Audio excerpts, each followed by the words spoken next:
जो sugar cane है वो किसानों से नहीं खरीदा जा रहा। वो किससे खरीदा जा रहा है?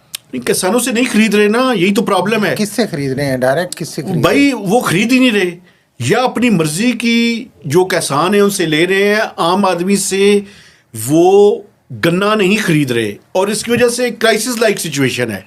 पिछले साल जो गन्ने की प्राइस थी उससे नीची प्राइस पे ये लोगों गंदम को वाली कहा जा सूरत रहा हाल हो गई है ना। जी गंदम बिल्कुल। वाली सूरत हाल है कि हमने सरकारी रेट से भी कम पे यार अभी बेचो। तो आईएमएफ की एक, मैं आपको ये ये कंडीशन, एक्सप्लॉयटेशन है बेसिकली। आप आईएमएफ की एक कंडीशन सुन लें जनाब, ये जो मिनिमम सपोर्ट प्राइस है और जो आप जिसको कहते हैं कि हुकूमत की जो प्राइस है, वो आईएमएफ ने तमाम क्रॉप्स के लिए रोक दी है।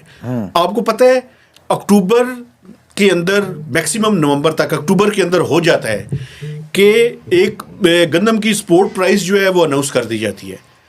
आपको पता है साल नहीं हुई, ये आईएमएफ की कंडीशन है। क्यों रोकी है उन्होंने? आईएमएफ ने कहा है कि आप किसी तरह की सपोर्ट प्राइस हुकूमत नहीं देगी। Free market economy, free market dollar वाला इकोनॉमी हिसाब। तो जी। डॉलर को अगर हमने रोका हुआ है तो यार किसान को क्यों नहीं हम दे सकते रिलीफ यार? मैं ये पूछे ना, लेकिन एक बात मैं आपको बताऊं, मरियम नवाज साहिबा ने एक तकरीर की है। उन्होंने तो उन्होंने कहा है कि मैं गारंटी करूंगी आप लोगों की, वो क्या उसे कहते हैं कि आप खरीदने लोग, की। आप नहीं खरीदने की नहीं, कि आप लोगों की कीमत जो आपकी है वो आपको मिलेगी। मिले।